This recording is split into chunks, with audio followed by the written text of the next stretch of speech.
Quiero hacer una pregunta. ¿Por qué crees que las ventas entre una saga de videojuegos como Super Mario y Sonic fueron tan dispares? Y que a pesar de que hubo una época donde realmente estuvieron un poco más a la par, con el paso del tiempo uno se fue hacia adelante y otro se quedó atrás. Y es más, ¿por qué dos videojuegos que a simple vista parecen tan iguales realmente tienen un público completamente diferente? Todo esto, todas las claves, todas las bases, se basan, valga la redundancia, en el mensaje que hay alrededor de cada uno de ellos, en el storytelling, en la escritura persuasiva. Y en este vídeo, siempre deja la yaquita que tengo en la lengua, vamos a ver precisamente cómo funciona y cómo podemos sacarle más y mejor partido. Eso sí, lo que te quiero contar ahora es más una reflexión para que luego lo apliques. No lo tomes a pies juntillas, sino entiéndelo para después replicarlo en tu negocio, porque puede ser que en tu caso concreto lo quieras usar de una manera distinta. Bien, ¿hacia dónde vamos con todo esto? Durante los años 90 hubo una gran batalla en el mundo de los videojuegos para ver cuál era la gran mascota, la gran empresa que dominaba. Básicamente porque se dieron cuenta de que esto es una industria que daba mucha pasta y que Nintendo se había posicionado muy bien con su mascota, Super Mario. Y bueno, surgió una época en la que había cada vez una fiebre, por llamarla de alguna manera, de más mascotas y más mascotas, porque era la época en la que cualquiera necesitaba tener una para llegar hasta su público. De hecho es curioso, pero en 2023 parece que la única que se mantiene es precisamente la de Super Mario y que todas las demás han ido desapareciendo con el tiempo. Pero bueno, esto son cosas que pasan. La cuestión es que Sega, que es la empresa que dirigía a Sony o que lo creó a la postre, se daba cuenta de que Nintendo con Super Mario estaba llevándose todo el pastel. Estaba ganando mucho dinerico. Y pensó, necesitamos crear una mascota, nuestra propia mascota, que le haga frente a este fontanero gordinflón con bigote que se está llevando tanto dinero de todos, ¿no? Y es que luego os animo a que miréis las cifras de venta de este tipo de propuestas, pero es que lo de Mario es increíble. Así que la gente de SEA, que era muy inteligente y muy astuta, se dieron cuenta de un detalle que parecía ser importante, pero que realmente sí que lo tenía. Y era el siguiente.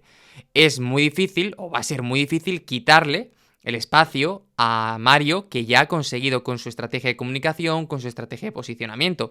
Vamos a necesitar ir a otro público objetivo para poder tener un hueco. Pero claro, es que la propuesta que queremos hacer es un juego exactamente igual o muy parecido, con las bases muy semejantes, un juego de plataformas que se desplaza de izquierda hacia derecha, que tienes que ir superando enemigos y que bueno, en uno hay más poderes, en otro hay más velocidad, pero la postre es exactamente igual que además otras tantas propuestas que no han cuajado tanto, ¿no? Entonces, Sega se preguntó qué es lo que hace Nintendo, qué es lo que tiene esta saga, que la haga tan especial, tan única, tan diferente, y se dieron cuenta de que el acierto de Nintendo había sido dirigirse a un perfil muy concreto, a un nicho muy claro de jugador de videojuegos, ¿no? También tenemos que tener en cuenta que estamos en los 90, finales de los 80, principios de los 90, que no es la época como ahora en la que todo el mundo juega videojuegos, sino que era una época donde estaba reservada para un grupo muy pequeño, que los adultos ni se lo imaginaban y que además tenía el estigma de friki, ¿no? Y Nintendo había decidido ir hacia ese público que de alguna manera era el joven, el niño, y que no iba a tener problema en jugarlo, porque decía, ostras, para adelante a disfrutarlo y tal. Pero ¿qué pasó?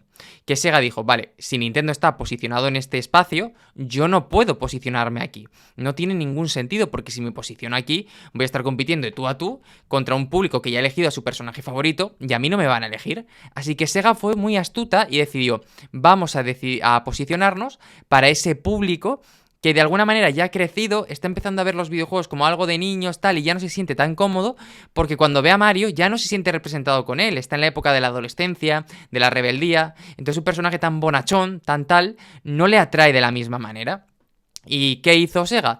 Creó un personaje diseñado específicamente y construido una historia alrededor para llegar hasta ese público adolescente. Para esos jóvenes que ya no se sentían identificados con Mario porque ya no se consideraban niños, que estaban conociéndose y que de alguna manera ese erizo con pelo de pincho, con zapatillas todo guapas para correr, con guantes, con así cara de malote, pues les hizo mucho más tilín que el otro. Además, estaba haciendo una cosa muy particular, que era descorchar un mercado que en el mundo de los videojuegos apenas había intentado. Parecía que los videojuegos eran para jóvenes, o sea, para niños, y ya está. Y que a partir de una determinada edad tenían que hacer cosas serias. Y en este momento, pues, cambiaron un poco la perspectiva.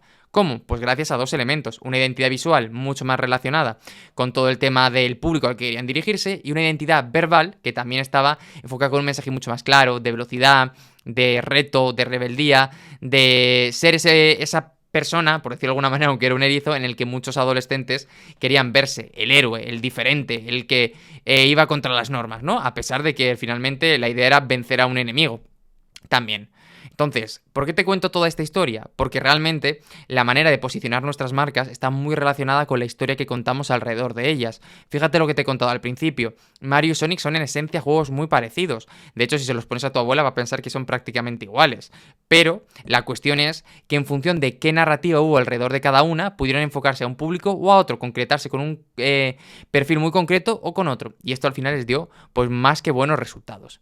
Entonces, ¿qué vas a hacer ahora? ¿Vas a empezar a contar tu historia o vas a dejar que otros se pongan a contarla por ti? ¿Vas a utilizar esa historia para posicionarte de manera diferente o te vas a enfocar en seguir haciendo las cosas sin pena ni gloria, avanzando en una dirección que no tiene ningún sentido?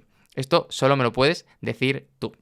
Mientras tanto, quiero que recuerdes que si te ha gustado este vídeo puedes dejar un me gusta, puedes suscribirte y además puedes unirte a la lista de correo que encontrarás el enlace en las notas del programa.